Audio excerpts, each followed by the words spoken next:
देखिए, मैंने कहा ना, खित्ता पीर पंचाल के लोगों के लिए और खासकर मेरे नौशहरा कॉन्स्टिट्यूंसी के लोगों के लिए एक बहुत फख्र की बात है।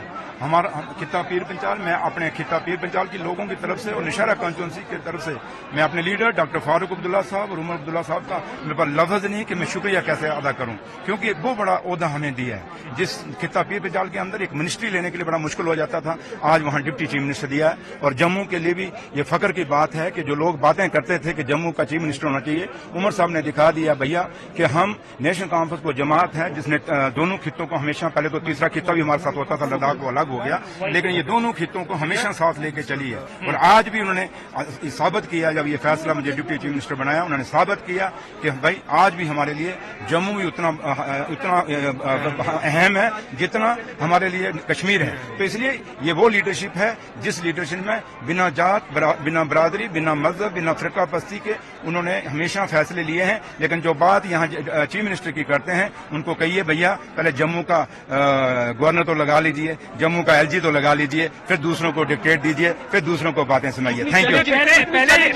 पहले यहाँ पे स्टेट की अब ड्यूटी है, तो कितना चैलेंजिंग रहेगा? देखिए, चैलेंजिंग कुछ नहीं है। आपको याद होगा ऑनरेबल होम मिनिस्टर साहब ने पार्लियामेंट में कहा था, खुद कहा था खड़े होकर कि मैं जम्मू कश्मीर की जमीनें और जम्मू कश्मीर के रोजगार बाहर के लोगों को नहीं लेने देंगे, वो जम्मू कश्मीर के लोगों का हिस्सा रहेगा, उसको कोई दूसरा नहीं लेने नहीं देंगे। और दूसरा, उसी हाउस में उसी दिन उन्होंने कहा था कि हम जल्दी से जल्दी जम्मू कश्मीर को स्टेट वापस देंगे। आज हम जो चुन के आए हैं, हमें कोई नॉमिनेटेड एमएलए नहीं है या नॉमिनेटेड गवर्नमेंट नहीं है, हमें लोगों ने चुना हुआ है। और उम्मीद करते हैं कि ऑनरेबल होम मिनिस्टर साहब, मोदी साहब, इन लोगों का जो फैसला उन्होंने लिया है, नेशनल कॉन्फ्रेंस की सरकार बनाई है, उस फैसले को मानेंगे, इस डेमोक्रेसी को मानेंगे और इस डेमोक्रेसी को मजबूत करेंगे और जल्दी से जल्दी यहाँ स्टेट देंगे। लेकिन उमर साहब ने कहा है कि 370 पे इस गवर्नमेंट से बात नहीं कर सकते क्योंकि जिन्होंने छीना उनसे क्या। मैंने आपको कहा कि खुद होम मिनिस्टर साहब ने कहा है कि हम ना यहाँ की जमीनें लेने देंगे, ना यहाँ के रोजगार दूसरे लोगों को लेने देंगे। इसका मतलब क्या हुआ? अगर हिमाचल को स्पेशल स्टेटस हो सकता है तो वाई नॉट जम्मू कश्मीर?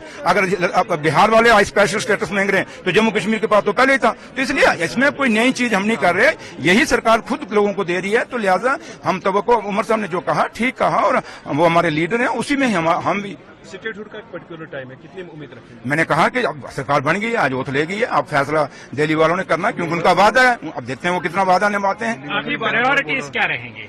हमारी प्रायोरिटीज तो आपको सबको पता है कि आज इन 10 सालों में जो एक गैप आया है, लोगों के सरकार लोगों से, आम लोगों से दूर हो गई है, उस गैप को कहीं ना कहीं बांटना पड़ेगा, उस गैप को कम करना पड़ेगा। उसके बाद लोग बेरोजगार बच्चों का रोजगार का मसला है, यहाँ बिजली का मसला है, यहाँ पानी का मसला है, यहाँ हॉस्पिटलों का मसला है, यहाँ स्कूलों का मसला है, यहाँ टूरिज्म का मसला है। काफी सारे मसले हैं जो यहाँ जम्मू कश्मीर में मसले हैं। इन मसलों को कहीं ना कहीं नेशनल कॉन्फ्रेंस ने हल करना। और सबसे बड़ा मसला जो जम्मू का है, क्योंकि जम्मू जो हमारा दरबार मुफ्त था, ये महाराजे का दिया हुआ था, किसी पार्टी ने नहीं दी था, और महाराजे के फैसले को ही नेशनल कॉन्फ्रेंस ने आगे चलाया था।